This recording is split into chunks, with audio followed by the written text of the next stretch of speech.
ইকোনমিকে দুটো ধরনের রিফরমেশন দরকার, একটা হচ্ছে স্ট্রাকচারাল আর একটা রেপুটেশনাল। আমাদের ইকোনমিক দুটো দিক থেকেই খুব ক্ষতিগ্রস্ত হয়েছে।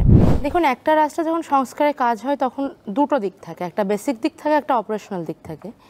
বেসিক দিক বলতে আমি ব্যক্তিগত জায়গা থেকে যা বুঝছি, এই মুহূর্তে বাংলাদেশের যে সিস্টেমটা অটোক্রেটিক হয়ে গিয়েছে। একটা অটোক্রেটিক সিস্টেমে আমি যদি আপনাকে বসিয়ে দিই, আপনি যদি আমাকে বসিয়ে দেন, আমিও অটোক্রেট, আমিও স্বৈরাচার হতে বাধ্য। তো স্বৈরাচারী একটা সিস্টেমের মধ্য থেকে কেন এই ধরনের মন মানসিকতা কেন আমাদের থাকে? আমাদের মন মানসিকতা থাকে না, সিস্টেমের থাকে। একটা চেয়ারকে আপনি যখন দেশের আলটিমেট গড পাওয়ারশিপ দিয়ে দিবেন, তখন সে চেয়ারে বসে আসলে কখনোই সম্ভব না নিজেকে সমতলে রেখে চিন্তা করা। তো আমার মনে হয় কনস্টিটিউশনাল রিফরমেশন প্রয়োজন। যদি প্রয়োজন পড়ে সেক্ষেত্রে পুনর্লিখনেরও দরকার হতে পারে আমাদের সংবিধান। আমি জানি না, সেটা আরও প্রাজ্ঞ অনেক ব্যক্তি আছেন আমার বাংলাদেশে, তারা বলতে পারবেন। কিন্তু সংবিধানের একটা রিফরমেশন খুব দরকার। এটা ছিল বেসিক। অপারেশনাল সেক্টরে আমি এই কথাটা বহুবার বহু জায়গায় বলেছি, এখনও বলছি, এবং আমি এটা বিশ্বাস করি যে বাংলাদেশের সবচেয়ে গুরুত্বপূর্ণ রিফরমেশন দরকার হচ্ছে ল এনফোর্সে। ল এর মধ্যে আমি আদালত থেকে শুরু করে যতগুলো আইন রয়েছে সবগুলোকে নিয়ে আসি।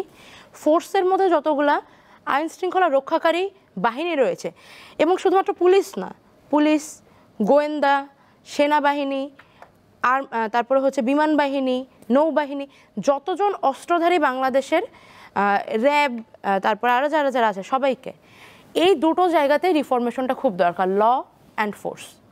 এছাড়া মনে করেন ইকোনমিকে দুটো ধরনের রিফরমেশন দরকার, একটা হচ্ছে স্ট্রাকচারাল আর একটা রেপুটেশনাল। আমাদের ইকোনমিক দুটো দিক থেকেই খুব ক্ষতিগ্রস্ত হয়েছে। স্ট্রাকচার তো ভেঙে পড়েছেই, স্ট্রাকচার ভেঙে পড়ার কারণে আমাদের রেপুটেশনটাও নষ্ট হয়েছে।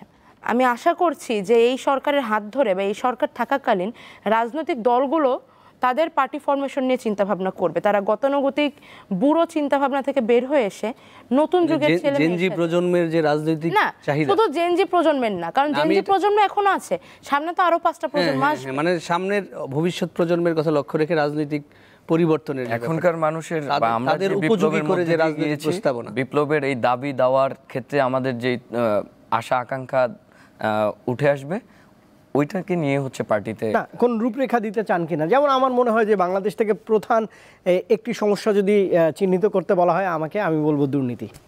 হ্যাঁ, দুর্নীতি তো মনে করেন যে ফলাফল, দুর্নীতি তো কোনো ঘটনা না। ঘটনা হচ্ছে স্ট্রাকচারাল উইকনেস। স্ট্রাকচারাল উইকনেস যখন থাকে তখন সেখানে করাপশন বা পলিউশনের মতো জিনিসগুলো আসে, ঠিক না?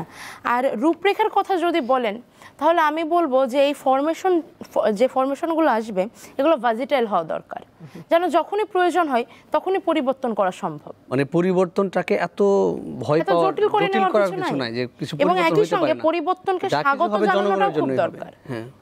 আমরা দেখেছি, মানে আমার উল্লেখ করা উচিত না, কিন্তু আমি দেখেছি যে বাংলাদেশের কোনো মানুষ যদি তার রাজনৈতিক বিশ্বাস পাল্টাতে চায়, কিছু ক্ষেত্রে তো সুবিধাবাদের একটা বিষয় থাকে, কিন্তু যেখানে থাকে না সেখানেও মানুষের মধ্যে অ্যাকসেপ্টেন্স থাকে না।